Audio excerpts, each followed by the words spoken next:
It is a sunny but chilly Saturday afternoon in Baltimore for Old Spice College Lacrosse as the number 2 Virginia Cavaliers pay a visit to Homewood Field to take on the number 12 Johns Hopkins Blue Jays in a rivalry that dates all the way back to 1904. Hello and welcome to Old Spice College Lacrosse. I'm Eamon McEnany along with the All-American goalie out of Johns Hopkins, Quint Kesenick. Now, Quint, historically the Blue Jays have dominated this rivalry, but lately it's been all Virginia. 6 straight wins by the Cavs. What's been the biggest difference? Cavs have been bigger, faster, and stronger. Most importantly, faster, dominated ground ball play, and they've scored a ton of goals in the series, averaging over 11 goals a game in those 6 wins. Now, when you say athleticism and Virginia, the conversation has to begin with the Bratton twins. Shamel and Ramel Bratton, senior midfielders from Long Island. Start with Shamel, new standard he is setting as a midfield dodger with 84 career goals. Change of direction is ridiculous. He's slippery, he's explosive. This lefty can do it all. He's flanked by his twin brother, Ramel, a right-hander. Versatility at both ends. Let's call him V squared. He's got a blend of speed, offensive capabilities. What I like this year is his sense of timing. He's having a very strong senior season. For Johns Hopkins, the storyline this year is their goalie, Pierce Bassett. Only a sophomore, yet leading the nation in save percentage at 68%. He's lanky, he's poised, the righty is from Arizona, and he's been a big reason why Johns Hopkins has 5 wins. He is coming off a 16-save performance in the double overtime loss to Syracuse as we take a look at our impact players brought to you by Warrior. John Rannigan, the straw that stirs this Hopkins drink. Rob Guida, he is explosive and quick from behind the net. I think he'll get some opportunities today. And there is Bassett with that stellar save percentage. And for the visitors from Charlottesville, Steele Stanwyck, one of the best attackmen in the country. He runs the show for Virginia. He's the quarterback of the offense. He's like having an assistant coach on the field. He plays the game. He refs the game. He does it all. He grew up just blocks away, so a homecoming for him. And in the goal for Virginia, the senior out of Long Island, Adam Gittleman, 44-7, the all-time winningest goalie in the ACC. Talk to their head coach, Dom Starrs. He says there's a sense of calm when we can look in the goal and see number 8, Adam Gittleman. Virginia in the road orange, Johns Hopkins in the home white. It'll be Delente, number 4 for the Blue Jays. Benacasa, number 37 for Virginia on the opening faceoff.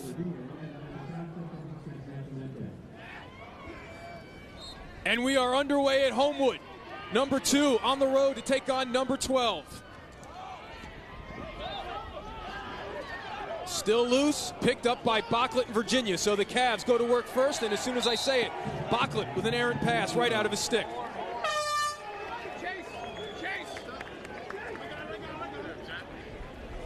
Virginia, coached by Dom Starrs in his 19th season. 4 wins away from passing our colleague Jack Emmer as the winningest coach in Division I lacrosse history.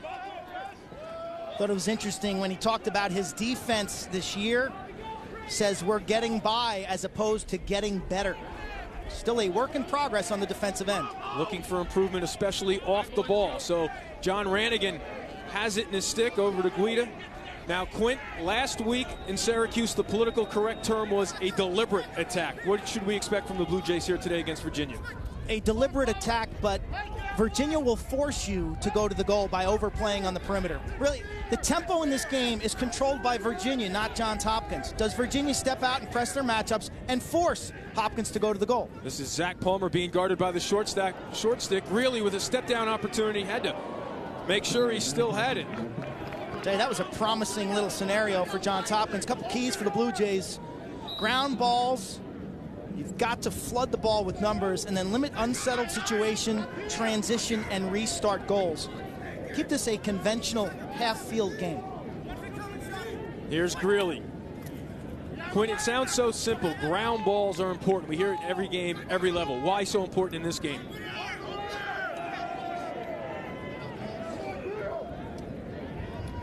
Because ground balls determine possessions, and I'm of the opinion that both teams are going to be able to score some goals today.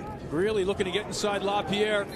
No angle. LaPierre stands tall on the defensive end in a matchup of 2 sophomore midfielders. And LaPierre lets Greeley know about the defense.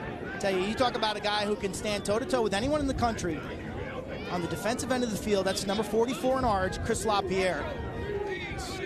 Sophomore out of New Jersey, so now Virginia on the clear. A couple of Virginia keys, perimeter pressure on defense. Hound the Hopkins ball carriers. and then win the one-on-one matchups all over the field, whether it's defense one-on-one, face-offs one-on-one, at the midfield with a guy like Ramel Bratton, or even in the goal. Virginia wants to make this a one-on-one style game. So Chris Clements there getting stuck in foreign territory, and the Blue Jays coming up with another turnover. 2 early giveaways by the Cavs. This is Tucker Durkin, number 51, the sophomore out of the Philadelphia area. Now Leitner not getting picked up. Leitner right down Charles Street and scores!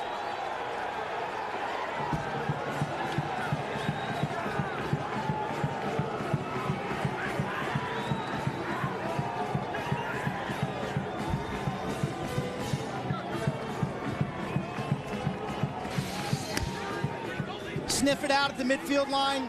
Afterburners on. It's about a 30-yard sprint. Defense, no respect.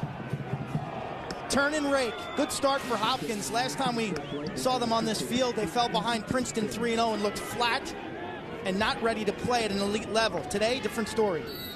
The sophomore from Baltimore. Now Delente quickly wins the faceoff. Drops it off to Boland. Here's a shot and a goal! Phil Castronova, normally a defensive specialist, rips one in the upper 90. The Blue Jays are out and running at Homewood.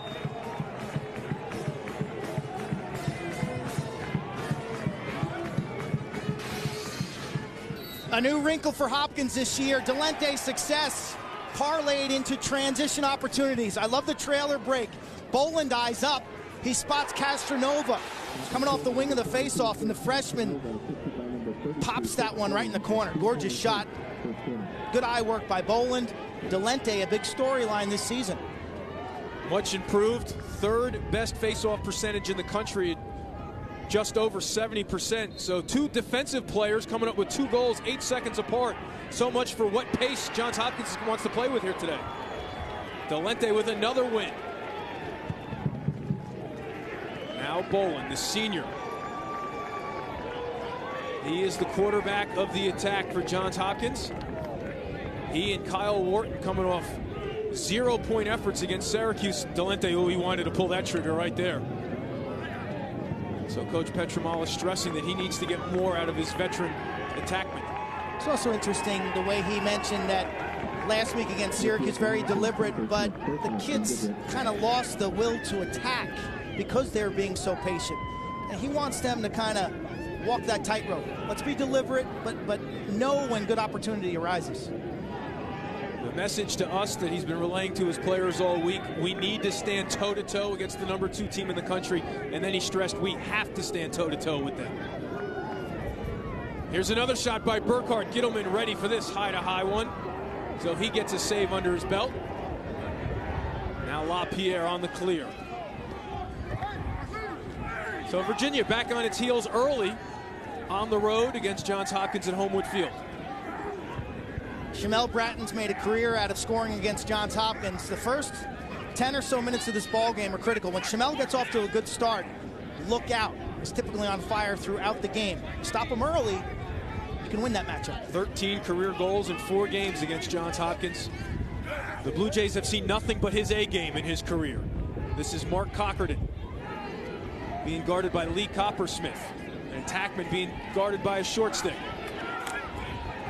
Cockerton loses him, gets a step. Tough angle, saved by Bassett.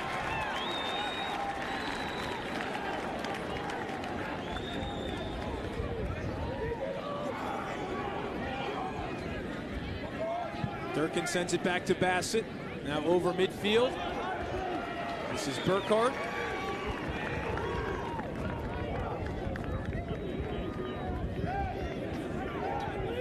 Rannigan comes on the field and gets the ball as the Blue Jays make substitutions. Here's Greeley.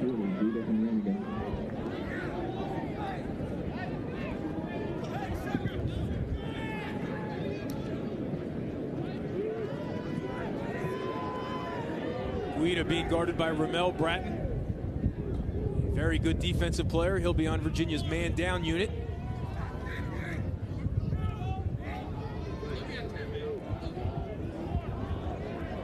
Here's Guida going to his left. Rannigan on the 2-man game. Good recovery by Malfris. Rannigan hits the deck. Malfris with the takeaway. Malfris with a step. Guida closing quickly. And he gets it to Cockerton.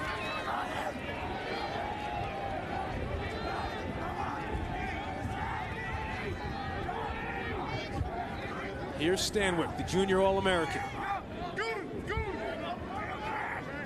32 points on the season.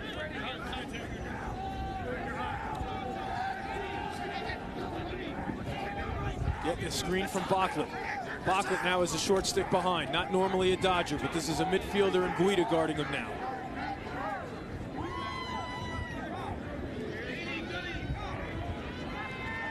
LaPierre keeps going, keeps charging.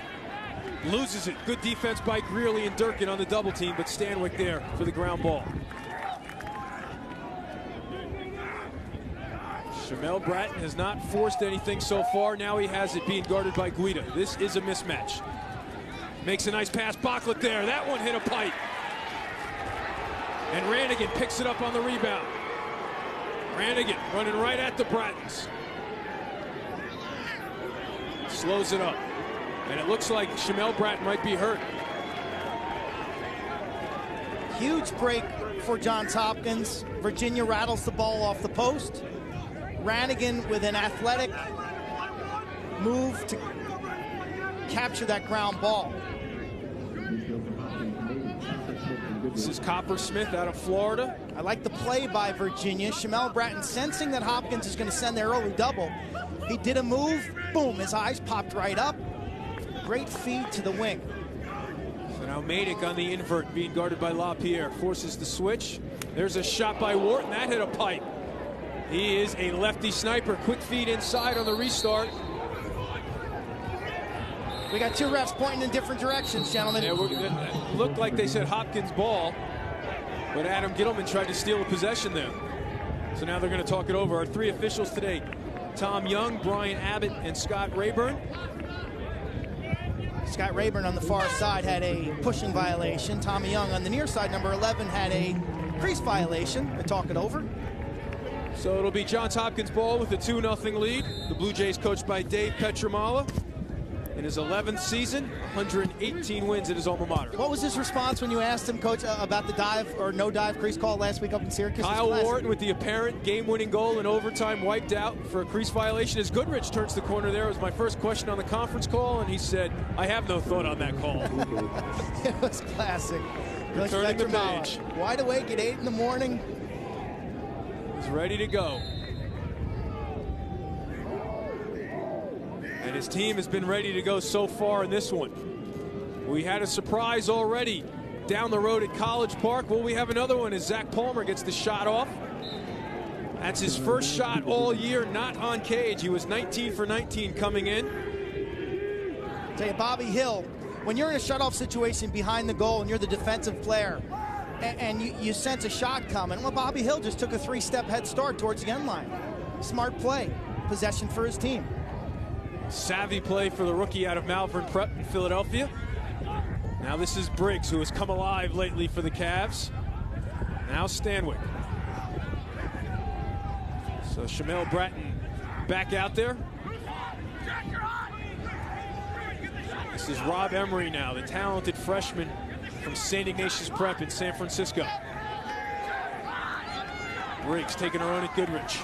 Back to his right.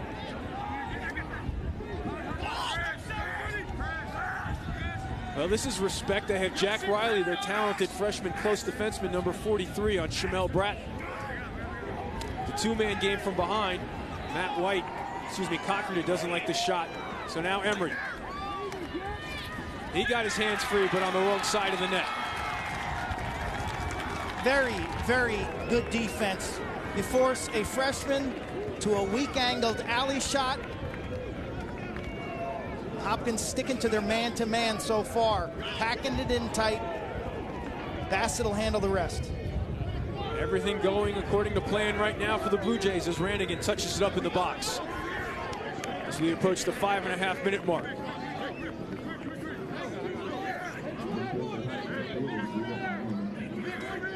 I can't imagine the Cavaliers have had too many droughts like this to start a game or at any point during a game. Well, it's not like they're dusting people and blowing people off the field. I mean, you look at their season, close game with Drexel, close loss up in the Carrier Dome, close win against Ohio State, needed overtime to get by Stony Brook. So it's not like they've been this juggernaut this year. But they do lead the country in 14.5 goals per game, as Shamel Bratton there showed off his defensive prowess with the takeaway check, and now his brother being guarded by Ori Michael.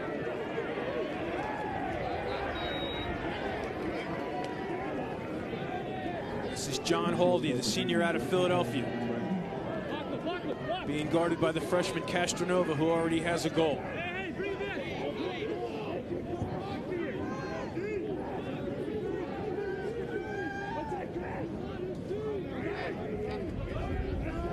Here's Stanwyck.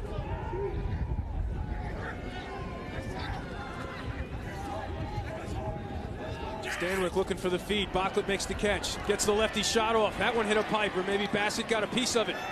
Leitner with the good ground ball, but he throws it away back into the middle of the field. So Virginia goes to work again. First of all, a really well-scripted two-man play. Bachlet and Stanwyck. That's a visual thing where Bachlet curls inside, steps away from the defense. It's a spot feed. Good ground ball by Leitner. You got to circle away from traffic. Mark Cochran gets his right hand off and puts it right into the stick of Bassett. These aren't great shots. That one was an easy save. These are not great shots. Now Castronova. He's already shown off the lefty cannon once, but he doesn't like the numbers here, and he drops it off to Greeley. So far, Virginia's shot selection, poor. Weak angle shots, low velocity. They're not changing the plane of the shot. Basically, everything you could do wrong as a shooter, you've seen so far. Now, is that more because of them or what the Johns Hopkins defense has given them? I think it's because the players who have shot for the most part. Shamel, nothing. Ramel, nothing. Bachlet, one look? Stanwyck, no looks. So Hopkins is doing a nice job funneling the ball to some of the complementary players. Here's Palmer, up to Goodrich. Number 28 is Marshall Burkhart, the junior out of Ohio. He draws a slide. Bolin thought about stuffing it inside. Instead, now Palmer. Set a key there, draws the slide. Can Hopkins actually beat their man on the perimeter and force Virginia's defense to slide? Because the Cavs don't typically want to go early. Goodrich down the alley on Ramel Bratton. He got a shot off, couldn't put it on Cage. A great example of a defense that leaves their defender out on an island on the perimeter. There was no slide. Goodrich was able to carry that ball into about 8 yards. Coach Petramala telling us this week they do not like to slide. Lovejoy on Bolin. And there's a flag. We'll have our first penalty of the ball game. Lovejoy's going to the penalty box, number 40.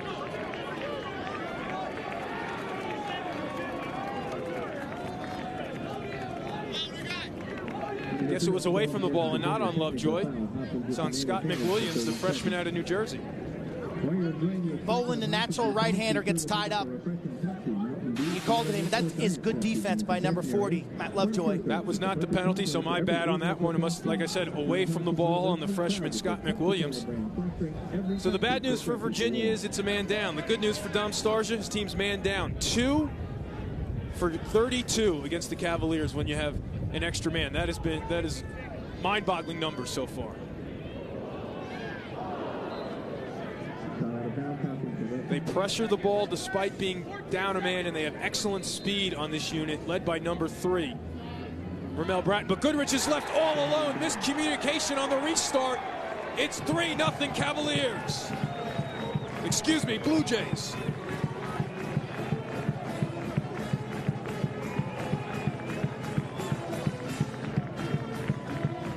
Virginia wants to play physical, big boy lacrosse today.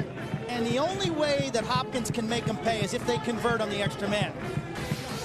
It's been a challenge this year. It's a Virginia group that's been very organized, flying around making plays on their man-down defense. Gittleman to the splits, too easy for Goodrich.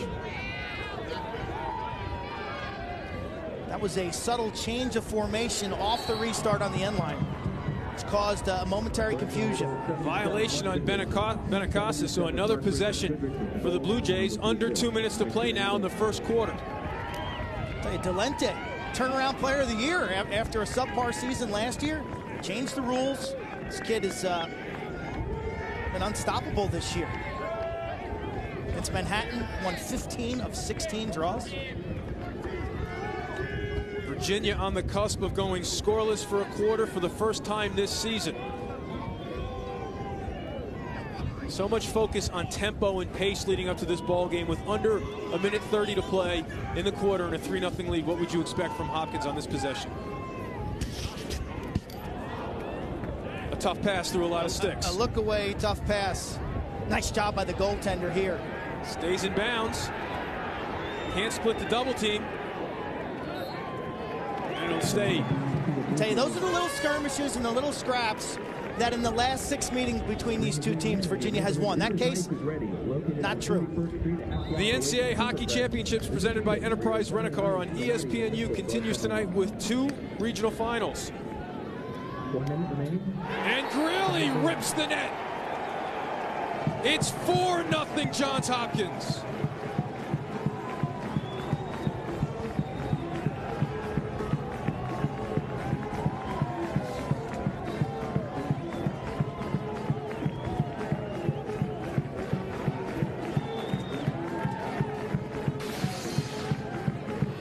Little wing dodge by Greeley. Head and shoulder fake. Creates separation and enough of an angle. The reason this dodge works, watch his feet and his hands. Just a little subtle right to left shift of his body. And he approaches LaPierre upfield so that when he does cut to his left, he leaves himself with some goal. The mistake that young players make there is they do that dodge and end up behind the net. He now has 7 on this season for 14 points. Another face-off win by the senior captain, Delente. Talk about body language right now. Guys in white and Columbia blue on their tippy toes, celebrating every little play. Guys in orange, not so much. If we were doing a Columbia game, would you call it Hopkins blue? It's Columbia blue. It's the official school color there. It's just having fun with you. It's also the color of Columbia University there, Quint. Is it really? Getting a little sensitive there. Certainly not Carolina blue there, Eamon. Although it was a big day in the state of Maryland for the North Carolina lacrosse team as we approach 20 seconds left. And a good example to bring up, a game that Maryland jumped out to, I believe, a 4-0 lead. Stick penalty on the Terps, the next thing you know, games can change momentum extremely fast. The NCAA Hockey Championships presented by Enterprise Rent-A-Car on ESPNU continues tonight with 2 finals. At 6:30 Eastern, the 3-seed Minnesota Duluth takes on overall #1 seed Yale in the East Regional Final. Then at 9 Eastern, the 4-seed Colorado College faces off against Michigan in the West Regional Final. Goodrich with a shot there, and that ends the quarter. And you can paint that quarter all Columbia blue as the Blue Jays came out flying. Dom Starsh's club has to regroup. Number 12 Hopkins with a 4-goal lead after 1. Back here in Baltimore, getting set for the second quarter. The first quarter, all Johns Hopkins with 4 goals, and it started with some unlikely sources of offense. On just a standard clear Chris Leitner with that long pole, not picked up by a Virginia defense content to let him take that shot. Never easy for a goalie to pick up the ball out of that long pole. Off the face-off, Castronova from Boland. 2-0 Jays. Goodrich would score from Palmer on the extra man, and then Greeley unassisted. So Virginia shut out for a quarter for the first time this season. Delente winning 4 of the 5 faceoffs, so Virginia making a switch. Garrett Ince now taking the draw, number 15 for Dom Starsh's club. As we start the second quarter. And the call goes against Ince, so that adjustment doesn't work as Delente is locked in for this one so far. Tell you, Ince has one move, and that could have been a call where he used his elbow to pinch the head of his lacrosse stick, which is a no-no this year in college lacrosse. Delente in the heads of the face-off specialists and the coaching staff. Speaking of the coaching staff, Coach Petramala giving his first-year assistant Jamison Kester plenty of credit for Matt Delente's improvement this year. Blue-collar approach to the face-off. He said, now Guida, the freshman out of Chatham, New Jersey, turns back. Coming around, Boland, he hits the deck. Not much of a shot there as LaPierre wins the race to the end line. All right, Quint, you're coaching Virginia. You just got lit up for 4. You're back on your heels. What's your message during the timeout? Virginia's answer to everything and anything has always been turn up the pressure, whether it's defensive pressure or offensive pressure. And I think they have to start extending on some of these matchups. Create some tempo in this ball game. Get the ball to your primary goal scorer, number 1, Shamel Bratton. He has not had enough touches. Here's his brother, number 3, Ramel Bratton. He gets it to the attack in Stanwick. Virginia, number 2, 7-1. The 1 loss on the road to Syracuse. Here's Shamel looking to get his hands free. Leitner all over him, and then he coughs it up. The unforced errors. That's how the game started for Virginia. Back off the opening faceoff, Chris Bachlet had it fall out of his stick and go out of bounds. Someone's got to work back for the ball here if you're a Johns Hopkins midfielder.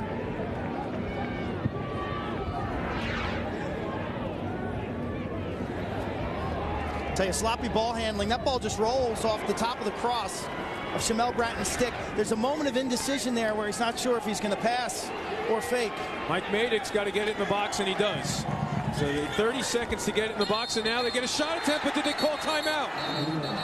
The timeout before the shot and goal by Kyle Wharton, and you see Dave Petramala saying, that's on me. No argument at all. Let them play. They're feeling it. And you see the look. Hopkins had to earn every second of that clear. So just a classic example in this era of coaching. Let's just listen in and see when we hear the whistle. The call was made up by the midfield line. And I understand why the call was made by Coach Petramala. That's about the only thing that hasn't gone Johns Hopkins' way so far. The Blue Jays up 4 on Virginia. Two storied programs that are always thinking championship when they roll the balls out in January practice. The first meeting between Virginia and Johns Hopkins back in 1904. You see Johns Hopkins with a big-time edge, but Virginia recently has dominated with 6 straight wins.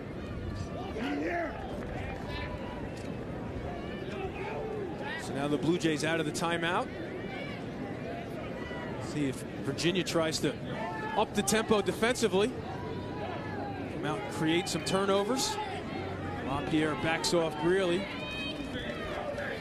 Now Greeley, no call on that. That's pretty surprising that something wasn't called, as LaPierre ran over Palmer on the pick.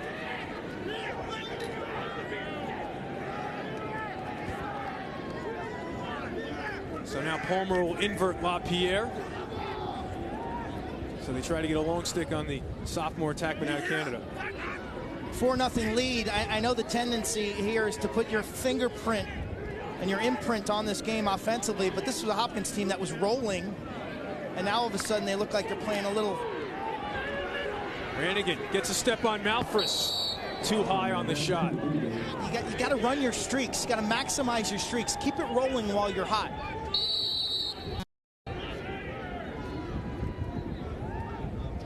So Greeley from the wing again on LaPierre. Shake and bake, hands free. Gittleman had it all along. Clemens with the catch. That was a tremendous changeup from the dodge he did earlier in the game, where he dodged to the goal line extended to his left. Same move, same approach, same footwork, except whoop, pop to his right, top side. Ramel cannot find Bachlet as he lost his man. So another turnover by the Cavs. Tonight at 11:30 Eastern on ESPNU, the NCAA Hockey Championships presented by Enterprise Rent-A-Car continues with the Northeast Regional Semifinal. It's the 3-seed Notre Dame takes on the 2-seed Merrimack. Very exciting hockey on the U last night. Yale in overtime. Michigan with a controversial win, and Colorado College upsetting Boston College.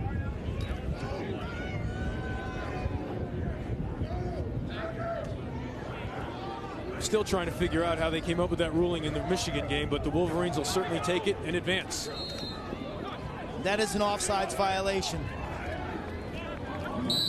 Restart right here. Danger. Bachlet has 2 guys to choose from. He goes to the middle of the field, and what a save by Bassett.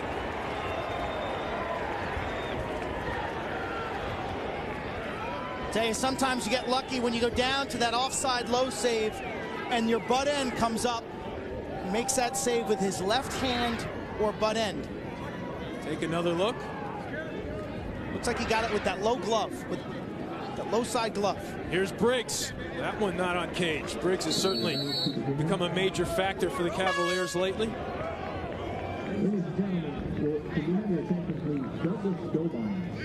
Dom Stars is still looking for his Cavaliers to get on the board. This is uncharted waters for Virginia.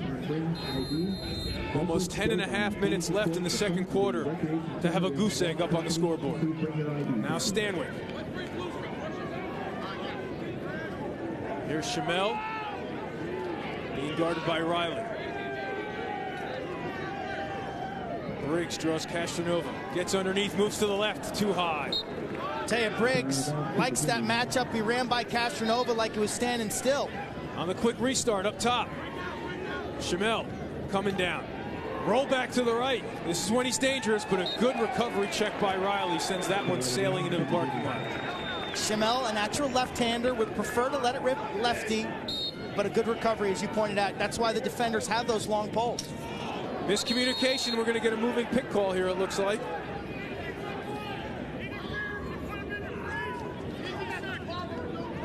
Interference by Johns Hopkins.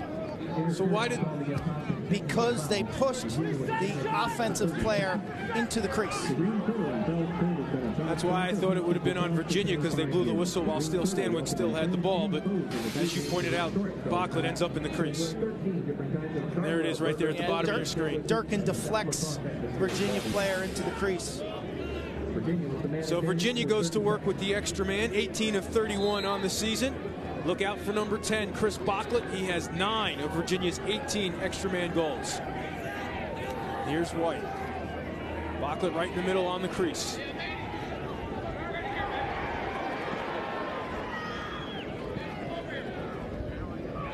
It's very sloppy, and Hopkins looking to take advantage of it. But the call goes against the Blue Jays. If you're Virginia, you just got to play your way through the sloppiness right now. Virginia looking distracted on this extra man. As soon as I say that, Steele Stanwyck comes up with an absolute dart of a pass to Matt White, and the Cavaliers are on the board. Keystone Cops for most part of that extra man, and as the penalty is being expired and the Hopkins player is coming in from the midfield line, gutsy pass by Stanwyck, zips that ball through traffic, puts it to only where White can catch it. And the key there is for two players to understand the passing lanes and where the sticks are, where that ball can fit through, and how can I best catch and show body control and finish. There's a lot of trust there. There are passes there that are practiced hours and hours and hours. So now a third face-off man out there for Virginia as Hopkins won. Note still Ince. Hopkins wanted a violation call, but it doesn't matter as Castronova comes up and gets it ahead to Delente. 4-on-3, Delente holding on to it.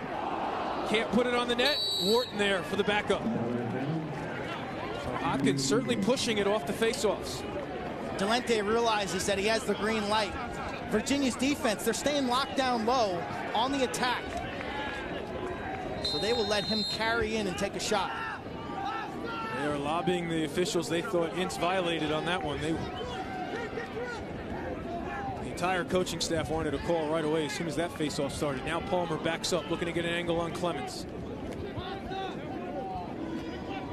Coppersmith, Goodrich, and Maydick, your middies out there, along with Boland, Palmer, and Wharton. Palmer to Goodrich, the bounce shot.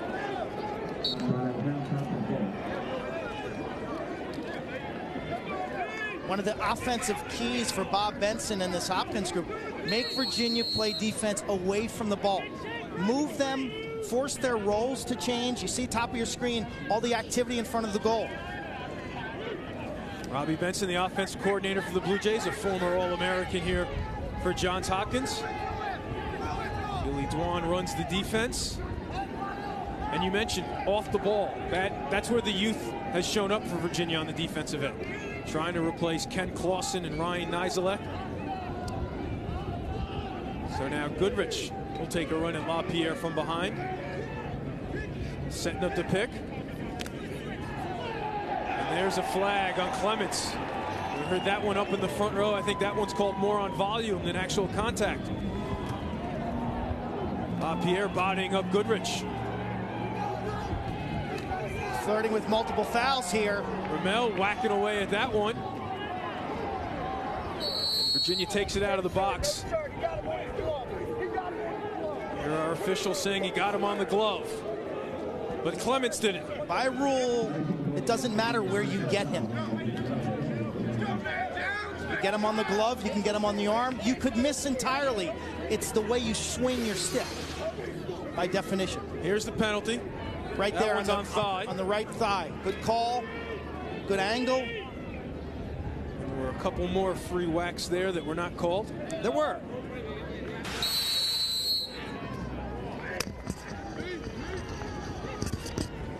So Hopkins cashed in last time with Goodrich. Surprising to hear that coming from a defender. That was the middies. They can get called for.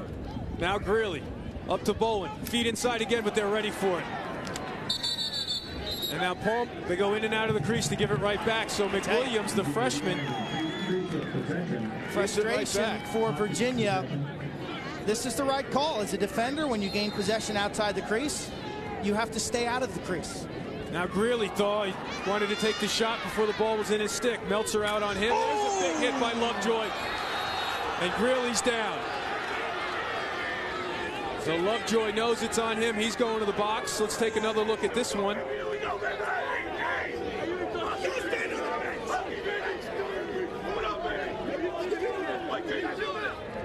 Seems like a weekly occurrence for Virginia this year. This one's getting chippy. There's no doubt about it. Down on the field, both teams are yelling at each other. Greeley had his head down, scooping the ball. Very much a danger position. Head-to-head contact is the reason that's fouled. The helmet of number 40, Lovejoy, watch the helmet. Helmet-to-helmet contact.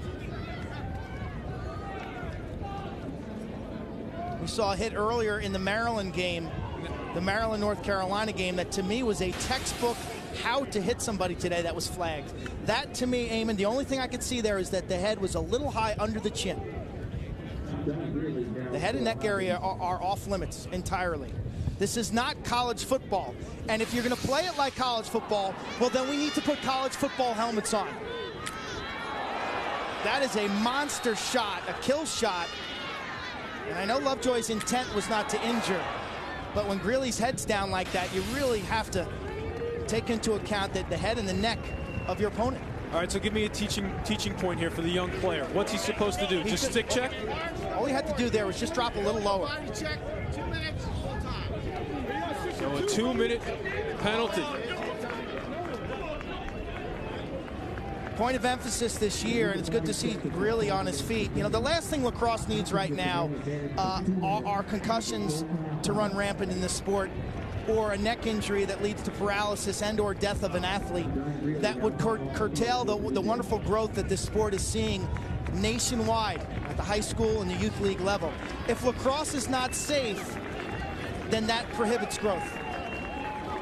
And this game is a showcase for every high school and youth league player in the nation. And so it's imperative that these college coaches and players take it upon themselves to play within the rules and to set the right example. Certainly hope John Greeley will be all right as he gets helped off to the sideline. And now remember, Virginia was already a man down to begin with. So this will be a two-man advantage for 35 seconds. So a huge moment in the first half right here. Already with a 3-goal lead. And emotions starting to get picked up right now.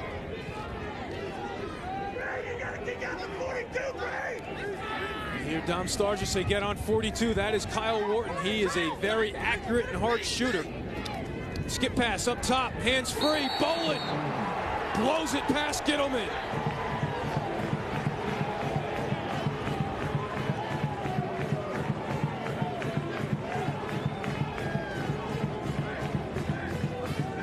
It's a helpless feeling. Pinpoint passing. A lot of control.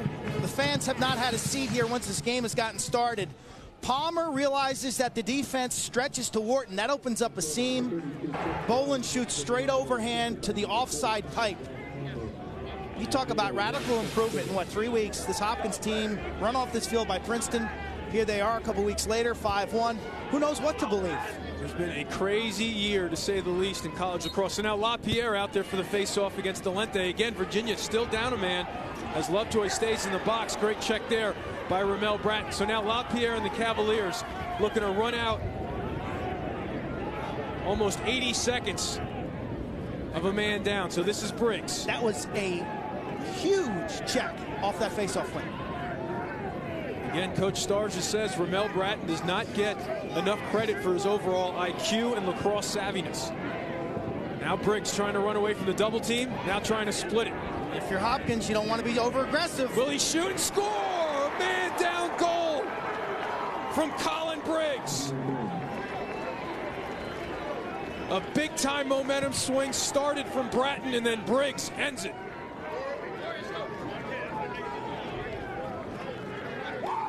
This is where good intention gets the best of you as a defender. You're chasing the road runner. You're not going to catch Briggs. He's the fastest man on this field. Not the time for an over-the-head check. Right here, watch this. Whoop, right here. Not the time. Take the body. Briggs has 12 goals this season. One of the most improved players in the nation. 8 in his last 3 in almost a half game. So now LaPierre again with another face-off, and there he gets called for a violation as he just stood up before the ball was even down. So again, Johns Hopkins with the extra man. Face-off domination continues. Palmer to Wharton. Trying to improve that angle for the southpaw out of Philly.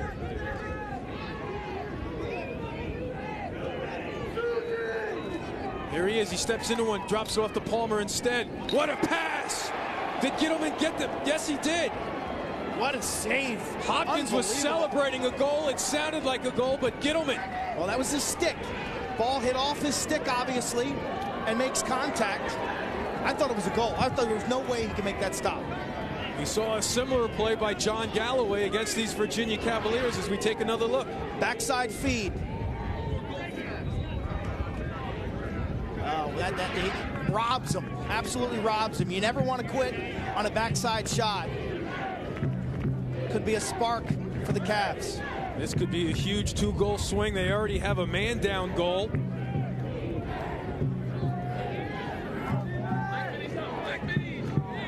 This is Nick O'Reilly, number 29. Lovejoy back on the field on the defensive side. O'Reilly gets a step and feeds Bocklin. It's 5-3. The momentum has swung.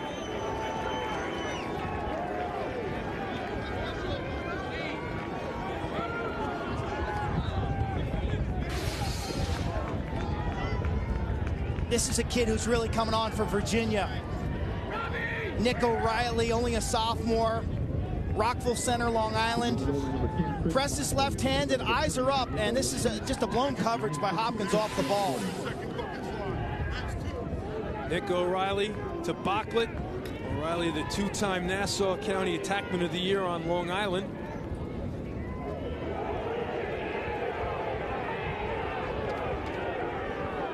Not sure what's going on in terms of the reset. Throw people out?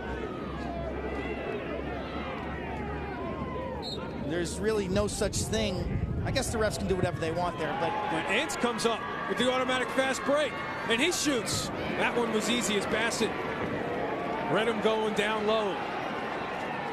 So now we have numbers the other way. Delente in the middle of the field. And Castronova drops it off to the attack. If somebody moves early or lines up in incorrect position, that is a violation. Now, if they both line up incorrectly, what are you going to do? Guess we just have a do-over, like on the street.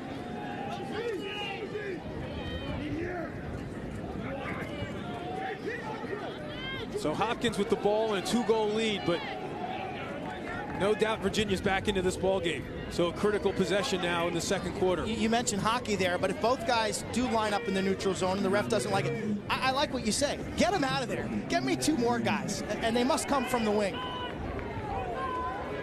Here's Coppersmith. Hands free. What a bullet.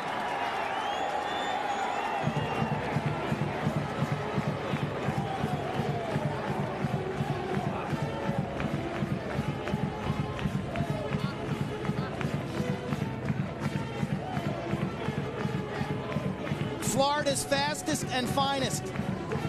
Coppersmith straight right to left. And a critical goal as Virginia was starting to take control. Stutter step, split dodge right there. Just a little change of speed, change of direction. Frees up his hands and shoots to the far post. Just an outside rip. It's Dave Petramalo who told us, I guess it was about the 09 version of this rematch. He said we had to go in at halftime and take the gloves off. Well, the gloves were off when this game started. 6 goals from 6 different players for the Jays. Ince won it forward on Rannigan now on that face-off, and he comes up with the ball right there. And Virginia takes a timeout, down by 3 with 3:55 to play in the half. Virginia had momentum, but Coppersmith had the answer. Welcome back. We take a look back to 2005, and Matt Ward, you might want to look away. It started as Virginia rallied to take a 7-6 lead, but then lightning delay stopped play for 45 minutes. The sun came out, and so did Kyle Harrison as he ties it up at 7-all. And here's Matt Ward, our colleague, the future Tewaaraton Trophy winner, with the go-ahead goal. That was a game winner, right? Game winner, no. Somehow Greg Pizer wins the faceoff, and Jake Byrne ties it up with just seconds left to send it in overtime. And then Benson Irwin ends it, giving Johns Hopkins the 9-8 victory. They would go on to win the national championship over Duke. But a thrilling win soap by the Blue Jays on their way to the national championship. Absolute soap opera semifinal game. That, though, is the last time they knocked off Virginia, as it's been all Dom Starch's club since. 6-0 over the Blue Jays since that loss. Talked about their overall team speed. It shows up in the ground ball differential. A +7 per game, and 7 extra possessions they have earned per game in the series. Typically, games here at home would have been close. Virginia's prevailed. Games anywhere else have gotten kind of ugly. Here's Ramel Bratton drawing the double team. The offense has come alive. Briggs gets a step inside. Bassett got just enough to keep it out of the goal. Here's Bassett has come up with a couple big-time saves in this first half. Dangerous passes. Stanwyck converges on him on the ride. Tell you, Hopkins, this is danger time. Bassett backpedaling. They're running people off the field to try to substitute. Donovan there to bail him out. Now they got to get in the box. Here's Ben Smith, the grad student out of Harvard, to Wharton. Tell you, off of the inbounds clear to timeout Dave Petramalo and Hopkins. Hopkins, they're running their defensive specialists off the field, and they're not staying relative to the ball. Bassett is forced to run himself out of trouble. We'll be back to Homewood right after this. Dave Petramalo fired up with a 3-goal lead. This one closer to the edge than expected by the pundits and experts this week. Dave Petramalo's ball club with the 3-goal lead and the ball with 3:03 left to play in the first half. Who knows what to think these days? See North Carolina on Tuesday, struggle with Dartmouth for 3 quarters. Kind of say to myself, you know, I think Maryland's probably going to take that game. They go 4-0, game over, right? Not so fast. North Carolina Tar Heels behind Nicky Galasso come back today and win a big game down at Byrd Stadium. 6 points for the freshman out of West Islip. You talk about Duke looking on fire last week in Chapel Hill. They're up now, late. They had come from behind, and there's a goal by Coppersmith again. Execution out of the timeout, and Adam Gilman's club down by 4.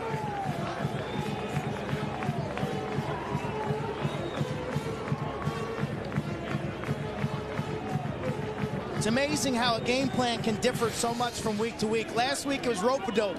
Hopkins goes to the stall. This week, we're coming at you. Coppersmith right-handed this time. He runs well. I'm tell you, look at those strides. His ability to shoot on the run. Gettleman drops the hands for a moment. Can't find the ball coming out of a moving target.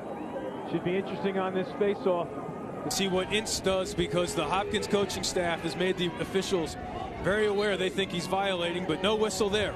And Delente wins it back. Good ground ball check by Malfris. Ince can't come up with it, so we're going the other way. Every coach on every team at every game thinks every face-off is a violation. The face-off is a mess. The quote that will live in infamy from John Desko a year ago. They've made significant changes to it this year. Some coaches just say, hey, you know what? Let's just give it to the team that gave up the goal and start like it's a clear. Eliminate the face-off. I love face-offs. They add an element of transition and unsettled goals. It's an exciting play. Can be a heart-stopping play. Think about last year's national championship game. C.J. Costabile popping the face-off in sudden victory overtime, and what an exciting play that was. Here's Maiden getting the pick from Palmer, and there's a call. Interference, the hip check from the Canadian. Pick rules in lacrosse identical to what they are in basketball. There's Ramel coming down the alley, then he puts on the brakes, moves it over to his brother. Shamel Bratton being guarded by Smith. Looking for the rollback. Now down to his right, shot off Bassett. They're frustrating the Brattons. Normally he likes to roll back to his left. Less than 80 seconds to play in the half. Donovan loses it. So this is going to be the long-term issue that needs to be addressed, the clearing game. Bassett moves it along to Durkin. There's a long pass to Smith. He gets it in the box. So will Hopkins hold for one with a minute left? Rannigan can't split the double team. Ground ball picked up by Clements. Johns Hopkins out of timeouts. Clements drops it off to Stanwyck. Stanwyck gives it back to the long stick, who just shoots it high. That was a nice catch and shoot. You love that as a defender. I do reward the big fella, just like in basketball. Hey, if you're going to run hard from goal to goal, that's exactly right. Give him the rock. Now Haldy with 39. That was a sweet pass, right where it needed to be. And I like the fact that Clements, a former midfielder, he can handle the twig. Pick play. O'Reilly didn't like his angle, so he gives it up to Stanwyck with 25. Now Stanwyck being guarded by a short stick Goodrich with 22. Stanwyck looking to feed inside. Now he goes to goal. Good ball movement. Big pop there at goal line extended. Durkin comes up with 13. So a good defensive stand by the Blue Jays to end the first half.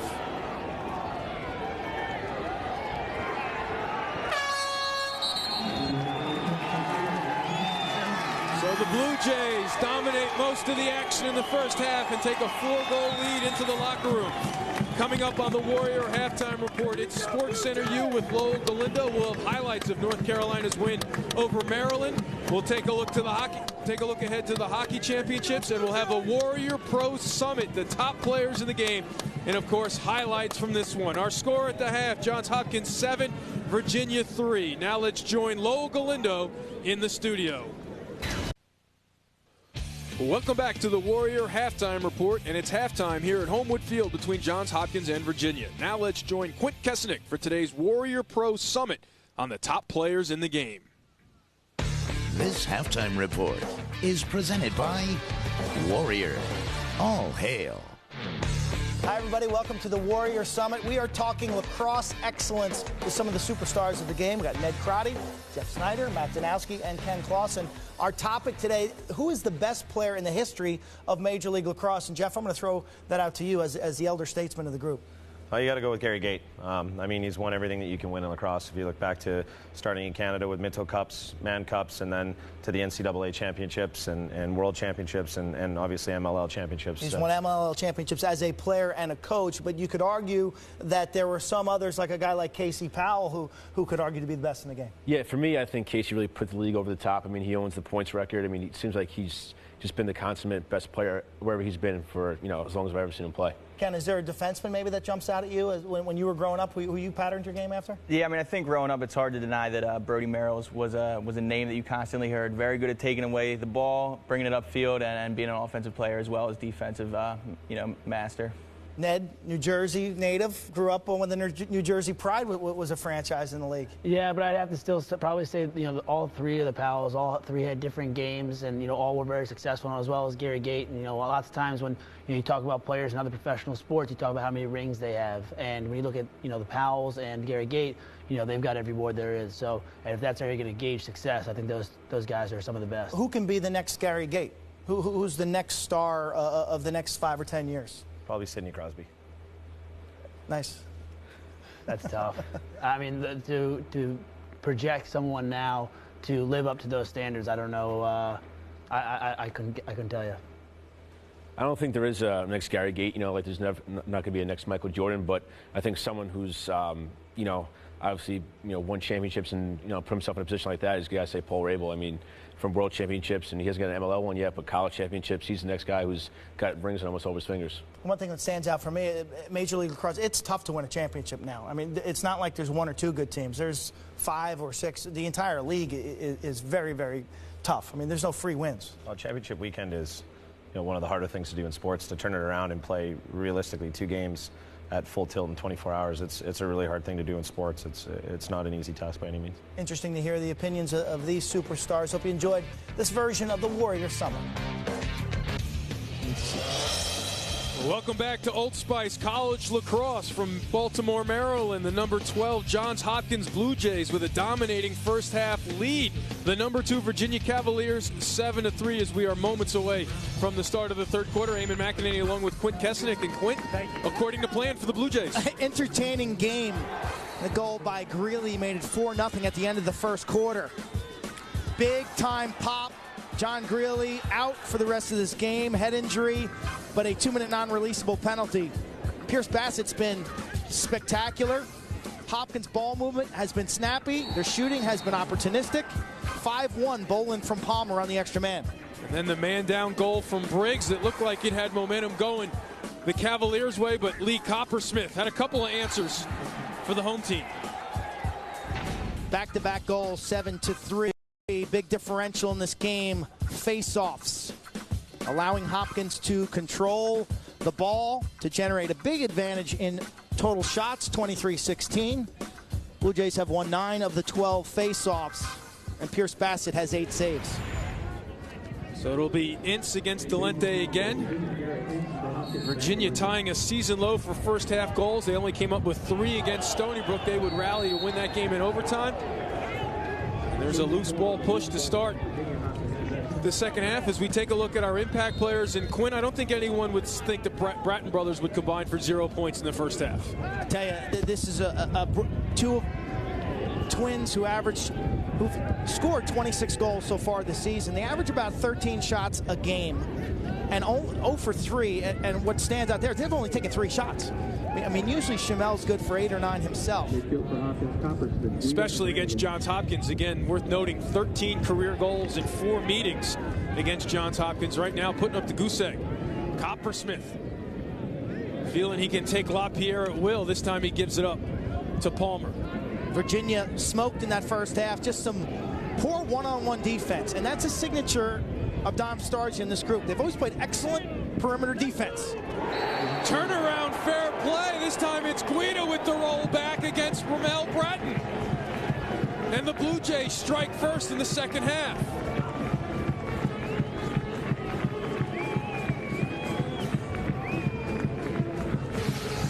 This is a defense that is hesitant to double team and slide because typically they do play great defense on the perimeter. But when I stop and you keep running and I turn to the goal, there is a lot to shoot at. Guida plants, Ramel Bratton runs right by, turn and let it rip. Freshman out of Chatham, New Jersey gets his 7th goal of his young career. Johns Hopkins now has its biggest lead of the ball game.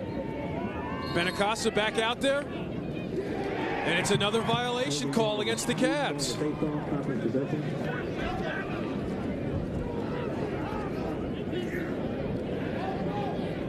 We asked Dave Petramalo this week about the importance of face-offs, and he put it right up there as one of his main keys.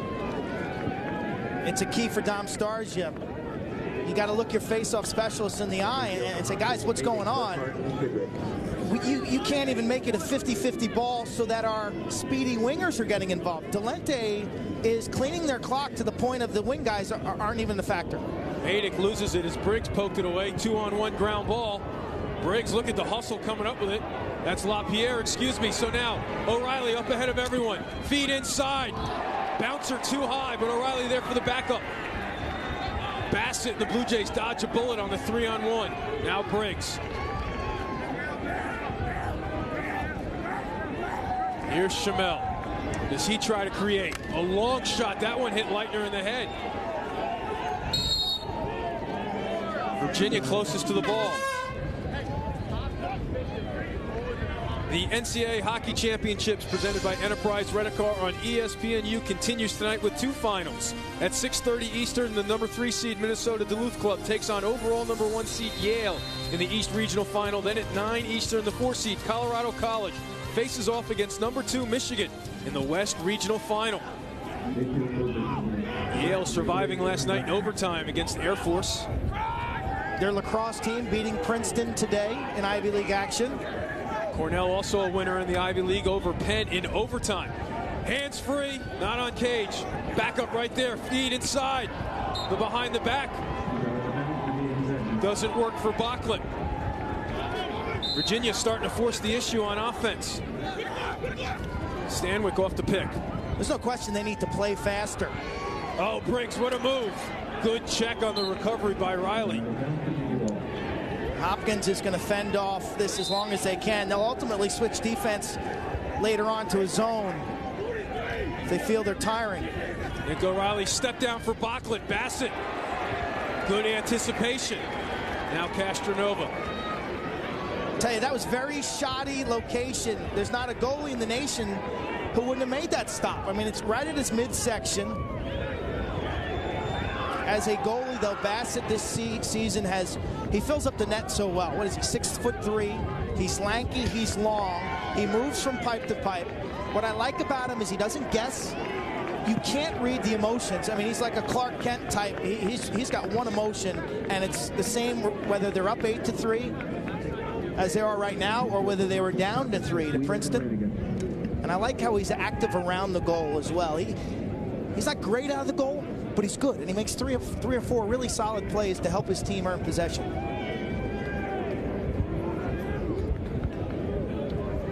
Here's Rannigan with a step, hands free, shot not on cage. So Quinn, as we take a look back at your keys to the game. For Johns Hopkins, limit unsettled goals.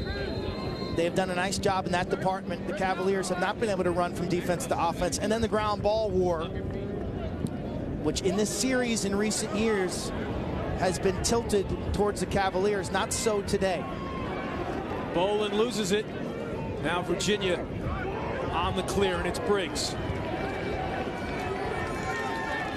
Guida back on him.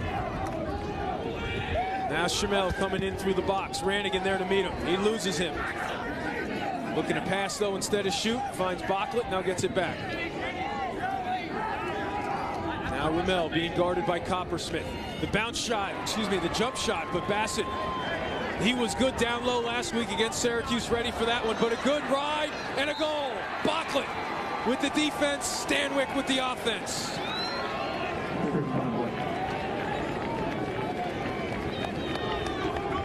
Just as I started to sing the praises of Pierce Bassett as a guy who's making the little plays around the goal, and you see him point to himself in the chest. Now, okay, you made a mistake.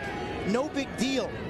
Get over it and make the next play. The mistake here is to throw an outlet pass through an attack player. Watch 10, Bachlet just gets his stick up in the passing lane. As a goalie there, you've got to move your feet, step around that attackman. Use the depth of your crease. Be like a quarterback in football and create a clear passing lane. So Dom Star's club pulls within 4. Interesting strategy here now on the faceoff. Clements, number 2, comes up on the wing, and it's a violation on Delente. So here's Clements, the former midfielder, not coming off the field. Stanwyck splits the double, loses it on the pass. Clements is wide open. They're leaving him alone. Hesitant to pull the trigger, and now he'll come off. So Now Virginia will make some substitutions. Virginia's midfield defense today has not been good at all. Hopkins, all their goals except for one come from midfielders. And that was on an extra man. It's been all midfield domination by the Blue Jays. So now here's the second midfield line that hasn't really seen a whole lot of playing time. Emery and Haldy have not had too many opportunities to mention their names, but a couple of sharpshooters out there for Dom Starsian. Haldy, number 12, with the ball, carrying. Roll back, gives it up to Emery. Now LaPierre. Stanwyck coming around, fakes the pass, feeds inside, catch made, goal. Stanwyck to Haldy. It's a 3-goal ball game.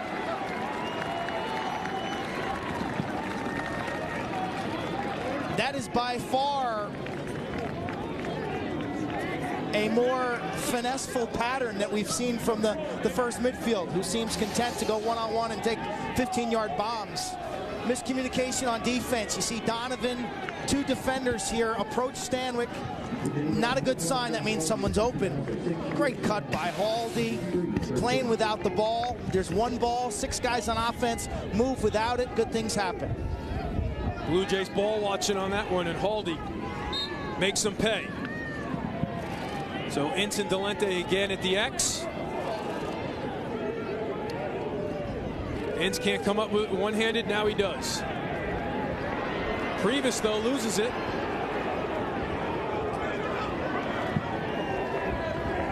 Now Virginia on the clear. Briggs to O'Reilly, who loses it. Been a lot of that. Briggs can't play without his stick. So Hopkins will come up with it off the whistle.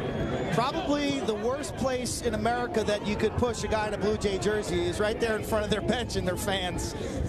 That's You saying fans and coaches influence calls? Oh, Come on. let me tell you.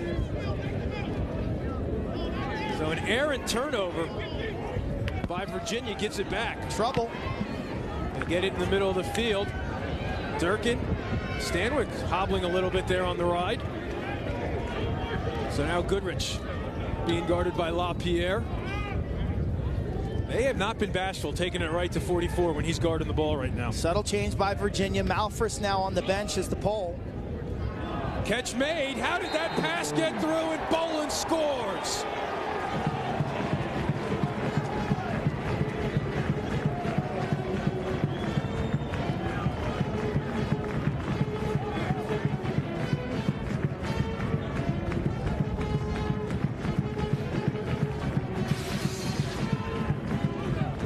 Roll dodge from X, has a step, draws the eyes of the defense. Bolin, nifty catch, finish on the backside.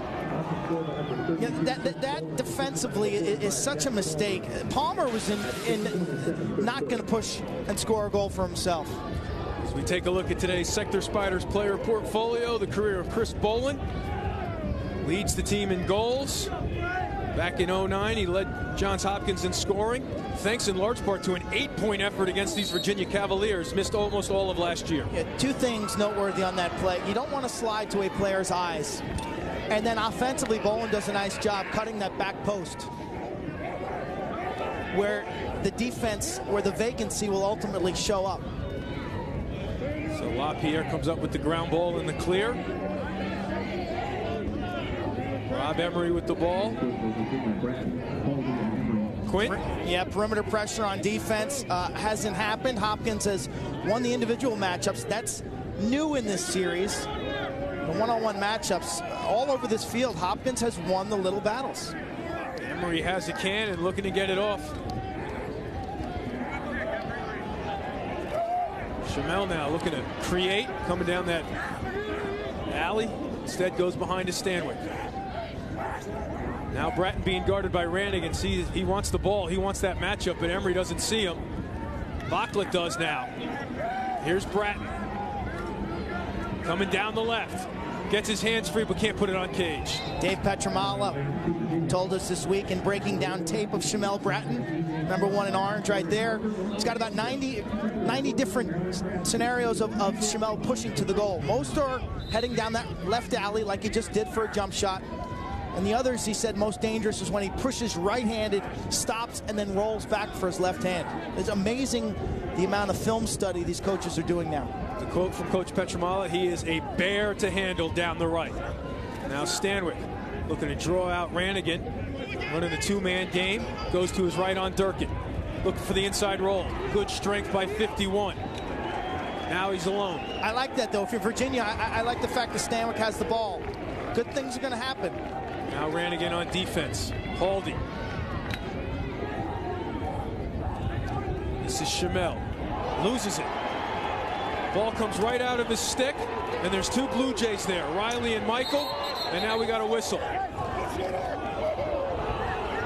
Virginia will hold on to it. How many times has the ball just fallen out of a Virginia stick really for no reason? Here's Emery. He's not had too many chances to let it fly.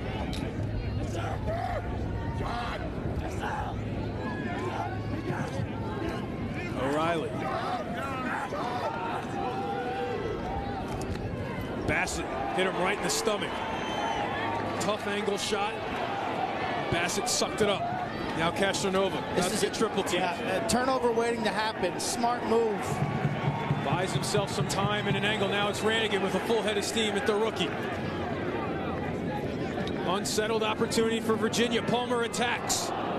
Who's going to win the race to the end line? It's Wharton and Johns Hopkins. Big play by Wharton there, because that was an ugly one-handed wraparound shot after your defense dug in and played hard for 3 or 4 minutes. This is a time to possess, understand tempo and management. And Palmer gives it right back for the moving pick call, the interference. So Virginia gets it back, down by 4 with 5:45 to play in the third quarter. He played for Kevin Corrigan in Notre Dame. After that turnover, what would his reaction to the attack be? Would he point to his head like this and pound on his temples? He'd have a few things to say.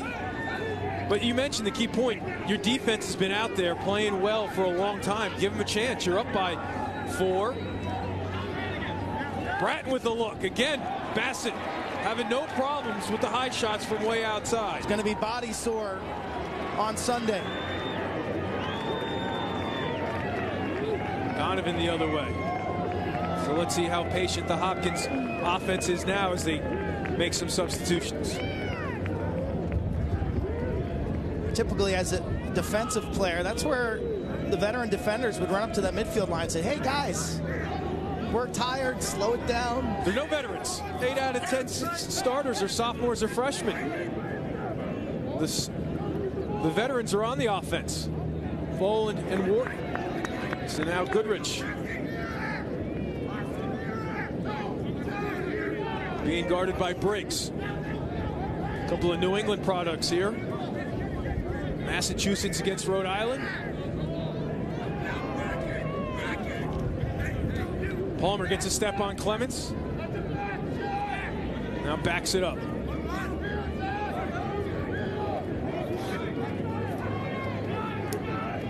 Goodrich brings out McWilliams.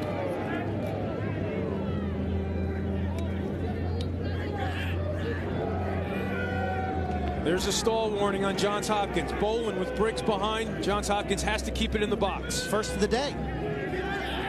It's his new seasonal record. Last week they played deliberate. They played patient, and they almost came up with the upset. Today they're in attack mode. And now could be a turnover here. Ramel Bratton runs right over it. And they get a whistle on Johns Hopkins. So Ramel, oh, what a move there. This is trouble. Ankle breaking. But now he backs it up and tries to run a set. Virginia now on the day shooting 5 of 28. And prior to this, they're a 33% shooting team, one of the best in the country. They have been all over the yard in terms of their accuracy. Bachlet, no success. The Brattons, 0 for. But when they ran a play, it worked to perfection. They found Haldy wide open in the middle.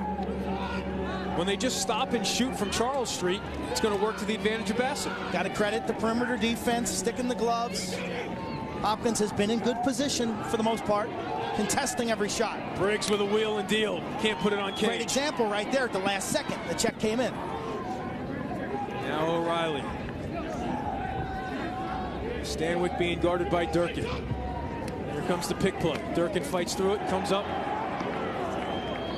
with the check. Step down. Briggs can't catch it.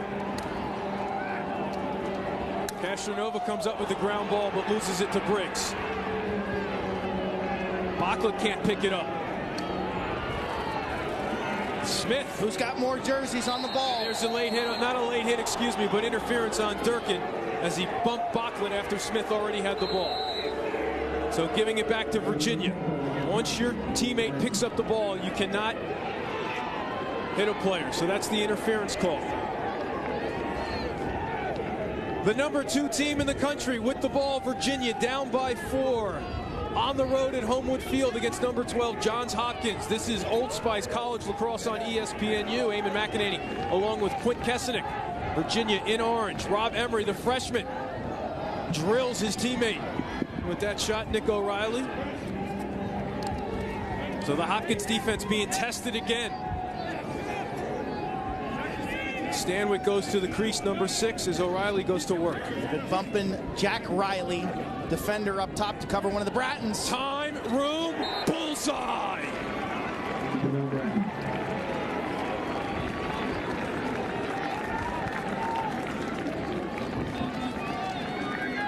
You can only chase for so long. Well, confusion. When complexity gets in your way as a defender, you got problems. And this is just a fundamental breakdown. A double, and look at this. One of the 2 defenders has that responsibility. That looked like the Princeton game times 8. For the most part, this Hopkins young defense has done a spectacular job today, holding Virginia to 6 at the end of the 3rd quarter. It's similar to the goal Palmer to Bolin. Why are you doubling on that? Why are you sliding on that, creating I'm not sure. Right. Again. So Ince with the clean win. He gets rid of it. Here's a shot and a goal. Quickly, the Cavaliers are back within 2.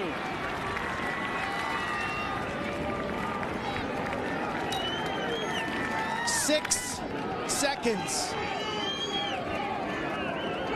Ince will be sent back on. Pops it out the front end. Left-handed. Stanwyck, one motion, catch and shoot.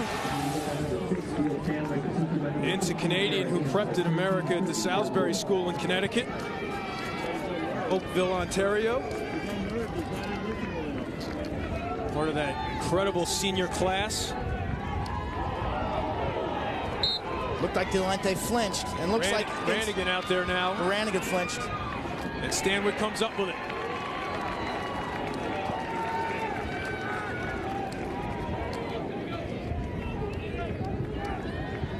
Here's Bachlet. So a critical possession here. The final minute of the 3rd quarter. Emery out of the box. He cranks one up and picks a spot.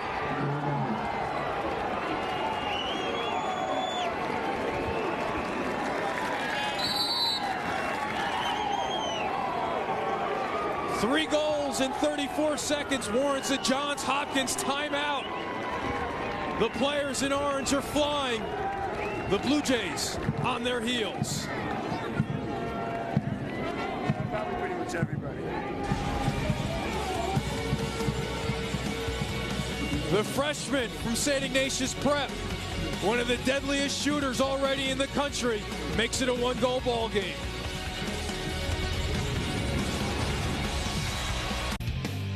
So that was the scene here at halftime. The young players getting a chance to take the field at historic Homewood Field. And now the big boys from Charlottesville have pulled within 1. And really because of the little things, it all adds up. Wow, ground balls in that quarter. Virginia turning up the heat a bit, winning some face-offs. 3 goals in 34 seconds. A blown coverage on defense. A win off a face-off. A great shot by Rob Emery. Next thing you know, new ball game. So a trend being broken here, but Castronova had an angle. Not really sure what happened. Did Clemens pick that shot up out of the air? Either way, Virginia has the ball, and here's Malfris. So now, as we approach 40 seconds left in the third quarter, Virginia has scored 5 of the last 6 goals and at one point had 3 in 34 seconds. Schimmel lets it fly. We are tied.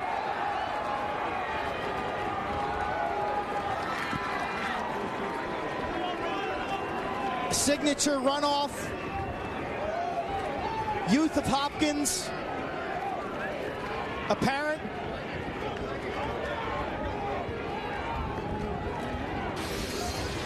Late sub by Johns Hopkins. It was a momentary 6-on-5. Do you see Donovan last moment there coming in from the substitution box? Castronova had 2. And Bratton, after a slow 3 quarters, feeling it. And Quint, they're changing their angles on their shots too. They're getting good looks, don't get me wrong, but that was a shot that Pierce Bassett had not seen from Schimmel Bratton yet at that angle, that level. LaPierre with the ground ball off the faceoff as Ince makes it a 3-on-3 game instead of 1-on-1. You know, this is almost exactly what Virginia did in their win a couple weeks ago against Cornell. You know, we saw them, they had a lead against Syracuse at halftime. They faded in the second half. Schimmel Bratton had 2 goals. Their offense kind of lost their flow and the rhythm. A couple weeks later, then we saw them against Cornell. I thought they played a great second half in that ball game. Having some trouble on the clear here. Clemens can't make the catch. Donovan there for the ground ball, but the quarter will come to an end. A quarter that saw the number 2 team in the country come alive. Dave Petramala has to come up with some answers for the fourth quarter. It should be an entertaining one from Homewood. The stage is set for a classic here at Homewood Field as we take a look at the game summary. Virginia coming alive in the third quarter. Hopkins had led 4-0 and 8-3. Next thing you know, great quarter by Virginia, 6-2 in goals and faceoffs. Virginia 6-3 in that quarter. Shots just dominating, 19-5. This game changed radically all of a sudden at the 9-5 mark. Steele Stanwyck already with 6 points. Ince pushes it forward. Castronova there for Hopkins, but Briggs there for the ground ball. You get one chance at it at this elite Division I level. You're typically going to get your arms severed off at the elbows, whether you get it or not. So you may as well scoop it. Spoken like a true coach, Quint.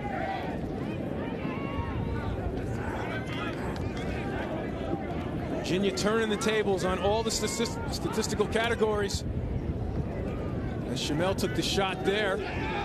Face-offs lead to ground balls, lead to runs. So simple. Playing with much more pep in their step now, too, after really kicking the ball around quite a bit in that first half. So now they're short-sticking O'Reilly, number 29, trying to shut him off. Bumping a pole up on Ramel. Now Briggs being guarded by Castronova. Good defense by Castronova. What a clean takeaway.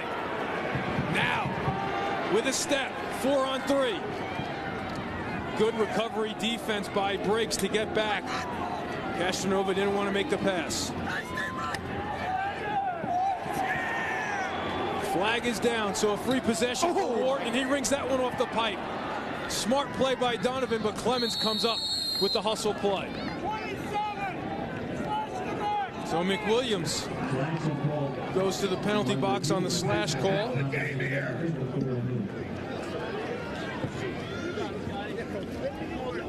Castronova came in with 6 caused turnovers. This is just great one-on-one defense. Well-timed poke. A phantom poke, perhaps, but it worked nonetheless. Here's Wharton, the sniper. And Wharton knows that there's a flag down. It's a free opportunity for him. Penalties. So you mentioned it early. Virginia with a lot of penalties this year. It hasn't burnt them, as you said earlier. Their man-down unit. It's 2 of 32 coming in. The Blue Jays have been successful today. A huge moment for them right now, as they've been stuck on 9 for a while. Here's Palmer. They're looking for Goodrich in the middle. Nice defense by Virginia, very quick and active. Palmer finds him, but he can't make the catch. Malfers can't come up with it. Clemens pushed it, touched it with his hand, no call. and it doesn't really matter because Wharton comes up with it anyway.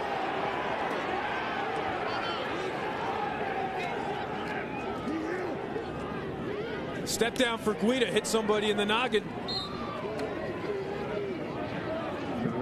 So 9 seconds left on the extra man. Tom Starsia told us the man down defense key this year, quickness and foot speed. Almost kind of like Syracuse in basketball, their 2-3 zone, the way they move. Alfers comes out. Goodrich makes the catch and shoot there, but he can't put it on cage as the penalty's released.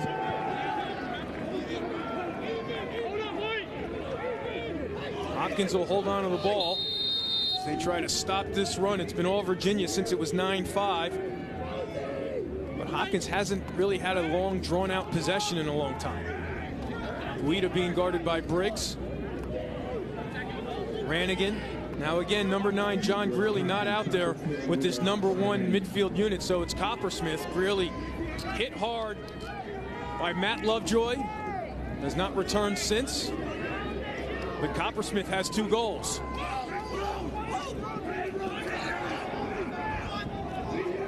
Lovejoy caught up, but Bolin can't take advantage.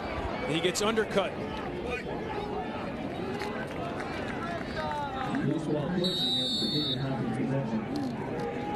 So, Quinn, how important is line play and line chemistry? Coppersmith's been working with Madick and Goodrich all year. Now he's out there with Ranigan and Guida. Hopkins runs the same patterns from line to line. Shouldn't be a problem, but there are little subtleties. Here's Ranigan, the sophomore out of Yorktown Heights. Little subtle spacing issues that can creep up. Here's Palmer. Spacing and timing. Wharton's got a short stick on him, and he goes right to Briggs. Now Palmer gets it back. He's looking to shoot. Too high. Drop down low. Defender kind of lowered his level with him, and then Palmer straight overhand over the top. It was a strange looking release. This possession seems to have a more critical feel to it than one with almost 11 minutes left in a tie ball game. Good play by Lovejoy to lift the stick, but he went over. Doesn't matter since Guida came up with the possession. Now unsettled. Guida in the open field shoots, and Gittleman makes the save. He's got Bratton out in the middle of the field. Bratton in open space. Coppersmith showing off that speed, gets back. That's a great example of why Hopkins is going to be a little better this year. Guy like Guida running up to the midfield line, making a play. You see the speed and the athleticism. Same thing with Coppersmith getting in the hole, the speed he showed. Stanwyck on the restart. Waiting for Emery to get on the field. There he comes. He's starting to feel it after he ripped one in there in the third. Nick O'Reilly again being guarded by the short stick. This time it's Ranigan. So a little different look here. O'Reilly and Bocklett with shorts. They're bumping 3 poles to cover the first midfield right now. That's a lot of respect for Rob Emery and John Haldy. Ken O'Reilly or Bocklett make them pay. Maryland tried this last year at College Park, and Bocklett made them pay. Now Bocklett's trying to back up Coppersmith. Instead, they get it to Stanwyck. Under 10 minutes to play here at Homewood Field. All tied at 9. Number 2 Virginia against number 12 Johns Hopkins. Virginia looking for its 7th straight win over the Blue Jays. Stanwyck, Durkin. Stanwyck keeps coming. Flag up in the air. Here we go again. Is it a dive? Is it a push?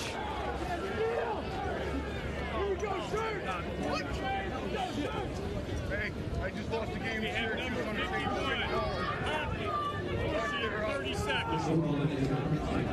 No need to read lips on that one. I just lost the game to Syracuse on the same call. Did we pick that up? Well, the mechanics of this call, the near side official has the push part of it because he can see where Durkin makes contact with Stanwyck. That side, not sure it was ever from the rear. The far official, because he's coming towards him, has whether it's a crease violation or not. Contact from the side is legal. From behind, not so much.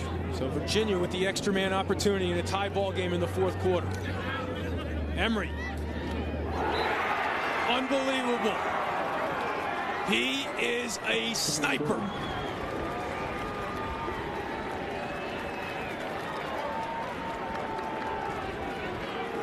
Perhaps his most impressive shot of the season, not because of velocity.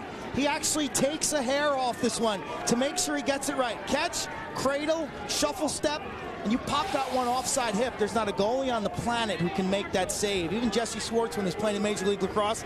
You ain't getting there. 90 miles an hour away from the stick to that offside hip. So the freshman from San Francisco gives Virginia its first lead of the ball game. Apparently his younger brother Matt, just a sophomore, might be just as good. Put on quite a show at the Jesuit Classic, the high school tournament in Houston, Texas last week. School's already lining up to recruit his younger brother Matt. North Carolina, Virginia, Cornell interested. Fordham Prep out of the Bronx, led by Holy Cross-bound Chris Smith, also playing well at that Jesuit Classic.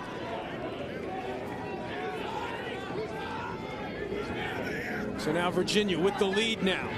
How do the Cavaliers play with the lead? Down 9-5, they have dominated this ball game. Kind of a late burst of energy on face-offs and ground balls. Hopkins, a youthful team. I haven't been in this situation very many times.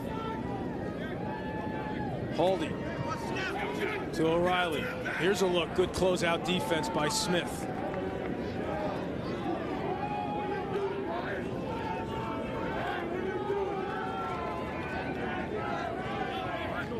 Haldy goes and gets it.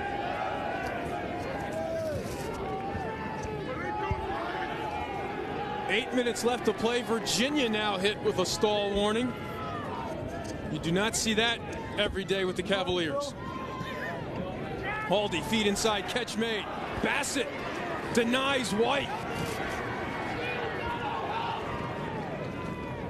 I think he got that one with his feet because he jumped up in the air expecting the high shot. He was absolutely smoked with his hands and his eyes and showed the body control to bring those toes and those heels together. Nice cut by White. It's twice today that when Virginia drives a corner and cuts opposite, they've gotten some good offense going. I see that logo in the back of your helmet, Eamon. I'm cutting you. I'm cutting you. Ball watch. I'm going to cut.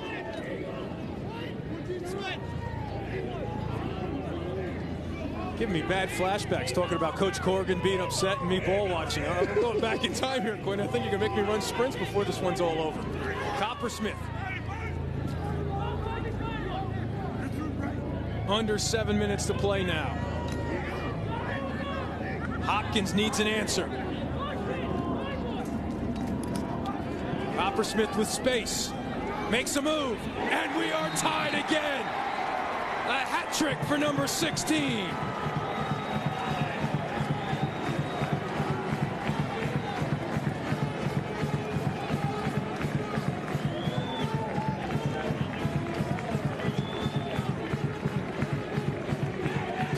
This is a ridiculous split dodge. Look at him set it up. Whoop. LaPierre approaches. Little crossover right to left. Separation straight over the top. That's a Warrior Pro session. Fans on their feet.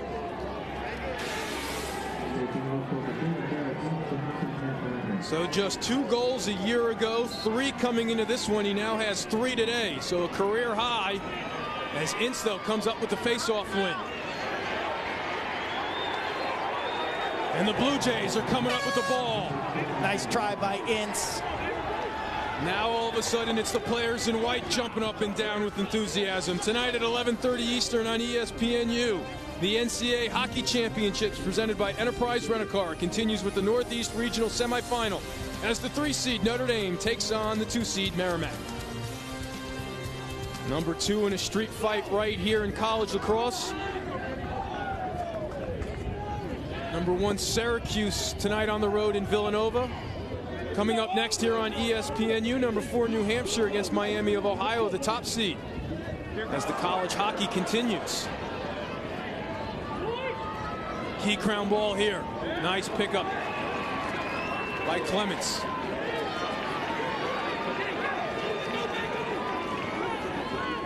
Burkhart and Goodrich back. LaPierre sends it to the attack. Stanwyck has Durkin caught up. Shamel Bratton wanted it.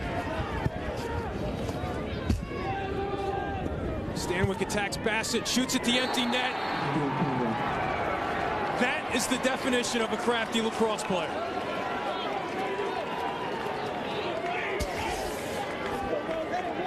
He grew up practicing on this field with his parents and brothers and sisters, and he returns to give Virginia the lead again. Steele Stanwyck lives about 5 blocks to the left on University Parkway. Bassett's got to get him before he gets to goal line extended. Stanwyck just approaches and peels off, and he knows his options. 7 points.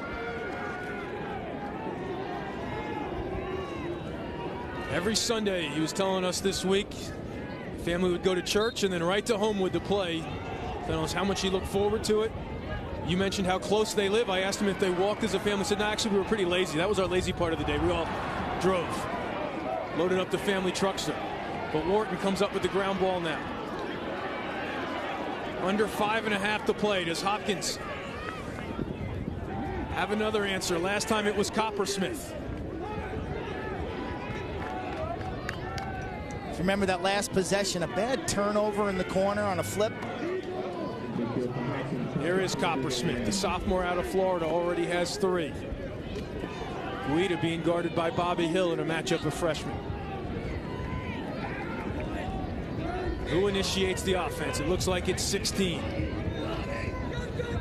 Draws the slide. Guida loses Lovejoy, and we are tied again. Back and forth we go as the freshman from Jersey beats Gittleman.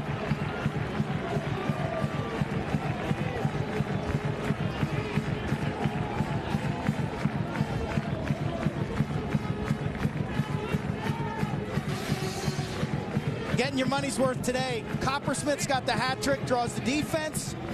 Guida changed the direction, left-handed. The young kid can play. I'll tell you, young kids on both these teams can play.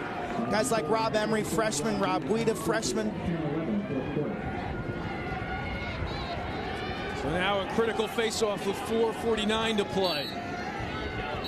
That's an elbow by Ince. You're not allowed to use your elbow to help your clamp, to pin down the stick. 6-on-5 for a while until Ramel Bratton gets back out there, but Delente comes off the field as well. So we'll settle things down until we get the offensive personnel that Coach Dave Petramalo wants out there. It'll be Goodrich, Madick, and Burkhart. To Ince's defense, Garrett Ince is a senior. That is a rule change this year. In the past, Palmer, catch made. What a save by Gittleman on Bolin, but we're going to have a penalty. Bolin down on the ground.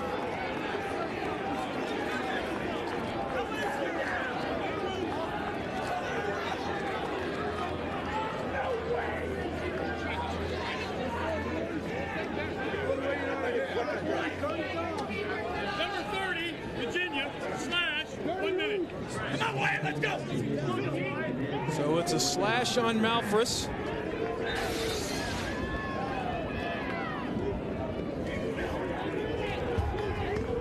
Now, Quinn, as you were telling us earlier, it's not where you hit.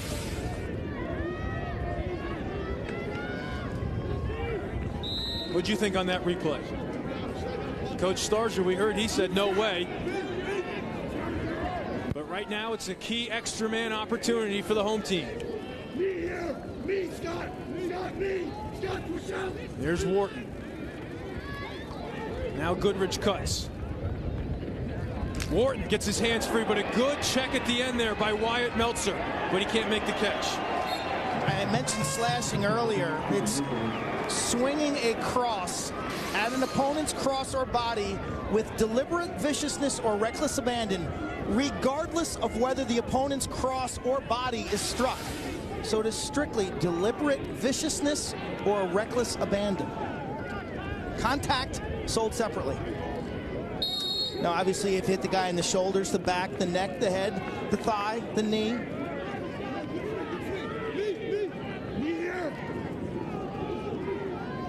Bolin. Now Wharton. They're looking for Goodrich inside, looking for a little bit of a space to open up. Bolin scored from there earlier on the extra man. He lets one fly again, can't put it on cage. With 9 seconds left in the extra man, 3:24 in the game in regulation. Will we have bonus lacrosse? Palmer, skip pass, Bolin, step down, the bouncer. Not on cage, but Hopkins there for the backup. 4 seconds left in the penalty. Here's Wharton. Here's Bolin. Penalty released. Wharton just too high. So we are all even now. 6-on-6 lacrosse. We're all even at 11. 3 minutes and 10 seconds left to play. Someone's taking a timeout. Virginia. Dom Starja on defense wants to make sure everyone's on the same page. We're tied at Homewood.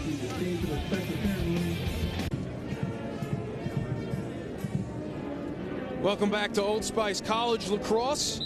Virginia. Johns Hopkins locked up at 11. 3:12 left to play. Johns Hopkins has the ball. Quint, so what do you think Dom Starja wanted to get across in that timeout there that he took? I think he just wanted to give his defense a breather after killing off that penalty. The freshman Rob Emery, St. Ignatius outside San Francisco, outside flamethrower. Coppersmith has the hat trick, and he's been unbelievable. Stanwyck from behind, 11-10 Virginia lead. And then Guida, the freshman, little quicks on a feed from Coppersmith. We're tied up at 11. Fans have been on their feet throughout. This game has caught us off guard at the beginning with the Hopkins 4-0 run in the first quarter, and got to give Virginia credit. They battled back late stages of the third quarter, 3 goals in 34 seconds, toe-to-toe. Great crowd on hand here on a sunny March afternoon in Baltimore. The number 12 team in the country has the ball against the number 2 team in the country. Coppersmith draws the slide. Bolin coming around.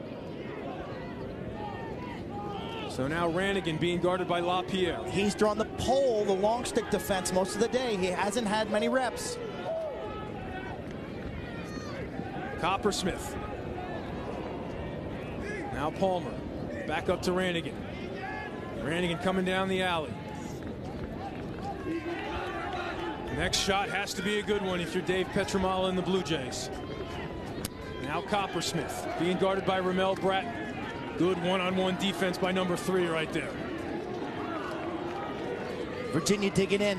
Excellent perimeter defense by LaPierre and Ramel Bratton. LaPierre going way out on Rannigan. Malfris on the early slide. There you see the stall warning. Johns Hopkins now has to keep it in the box. Does that tempt Virginia to come out and pressure the ball even more? Guida looking to invert LaPierre. Johns Hopkins has a timeout left. Coppersmith loses Bratton momentarily. The roll back to his left. I don't think Gittleman ever saw that one, but it wasn't on cage. Again, they still have to keep it in the box, even though the shot.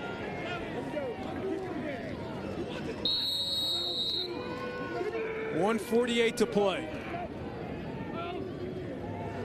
Guida now, LaPierre. Feed inside, catch made, and a goal. It's Bolin. Freshman, the senior. Hopkins has the lead.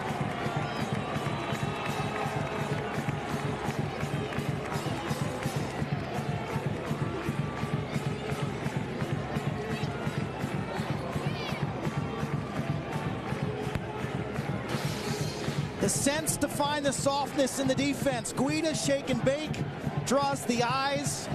Bolin gets inside. Bolin has the hat trick.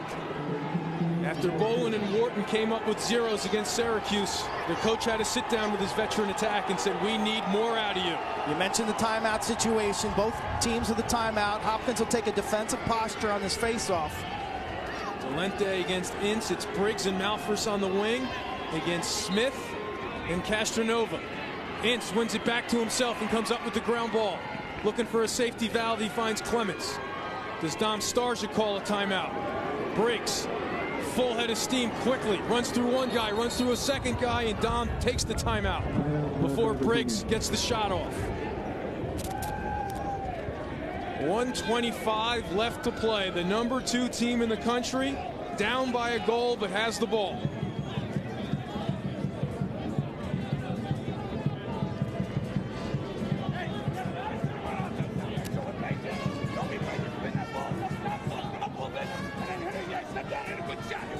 Quint, what are you drawing up in there? Do you start with your midfield or Steele Stanwick? Yeah, if you look at what's worked today, it's been more of an offense from behind the goal.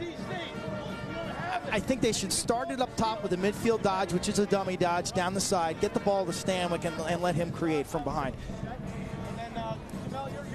That has been more effective today. The Brattons have been held in check, relatively speaking, because Hopkins is selling out. Stanwick, crafty little finish from inside off the pick-off by Bocklett on the fast break. He's the point man on the fast break. Let it rip. You love that play where the defender's caught out of the net. You know, he's hung up, and Stanwick makes him pay. Big point totals for Steele Stanwick. They have dropped the puck. New Hampshire and the number 1 seed Miami of Ohio in the NCAA Hockey Championships. We will get you to that one as soon as we have a conclusion here today. Now, if you're Johns Hopkins, Dave Petromala has a zone. He's got a man-to-man package with about 3 or 4 variations and slides. They have a zone that they haven't shown today. Virginia, to me, is a good team offensively against the zone because you have good passers. So I'm not sure. In other scenarios, other games, if I were Dave Petromala, I'd switch things up and I'd go to that 3-3 zone. We'll see what he does here. That is an option. An update from the hockey quickly. Miami of Ohio out in front with an early goal. The number 1 seed leads that one 1-0. So both the timeouts are over. Both teams back out on the field. Or even a junk defense. You could take Stanwick out of it. You put a short stick on him and face guard him and play a 5-man defense, hoping to take Virginia out of their set play. So Smith goes out on Briggs. Now Hopkins will be, looks like a zone right here. So Virginia now decides to start the ball with Schimmel, and they're going to move Emery up top. So Briggs, Emery, and Schimmel, your middies out there with O'Reilly, Bocklett, and Stanwick. Pack it in. Hope your goalie can make a stop on an outside shot. Virginia was in a similar situation on the road against Syracuse, and they quickly turned it over.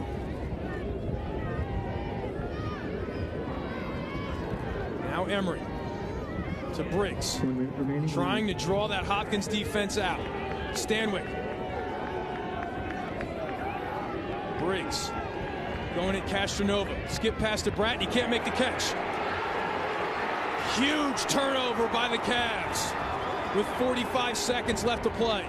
The chuck and duck. Too early for that. Palmer's going to win the race. Does it stay in bounds? What a play by Zach Palmer. A pickup by Clemens, so we're going the other way. Virginia out of timeouts with under 30 seconds to play. Bocklett, the skip pass to Bratton with 25. Bratton loses his footing momentarily with 20. Bratton against the freshman, hands free. Good recovery check by Jack Riley.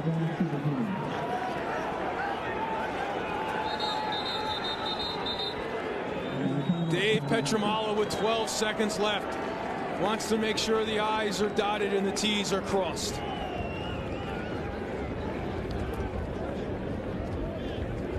Now you said too early on the chuck and duck. Too early. You got 30 seconds you're working against.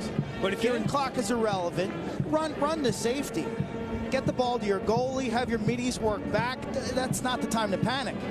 You clear to a victory. You don't chuck the ball to a victory. If there were 10 seconds to go, I'd say, yeah, send it. 15, maybe even send it. But with there 40 or so on the turnover, it's a lot of time.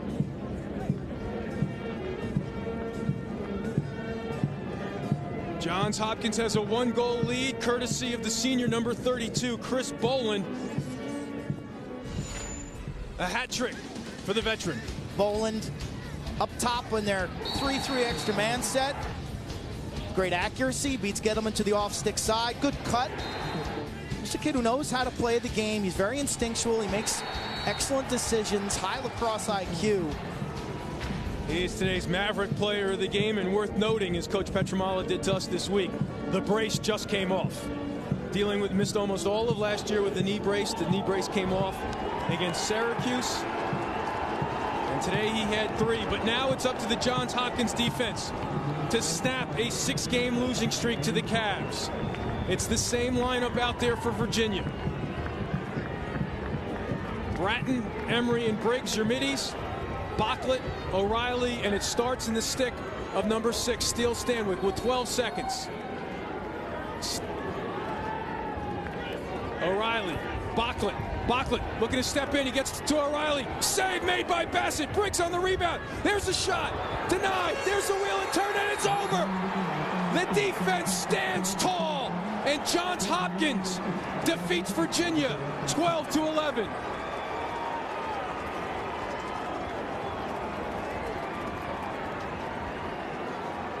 Once again, our final score, Johns Hopkins 12, Virginia 11. Coming up next, NCAA Hockey Championships, New Hampshire against Miami. This has been an exclusive presentation of ESPN, the worldwide leader in sports. Now let's send you out to Manchester, New Hampshire.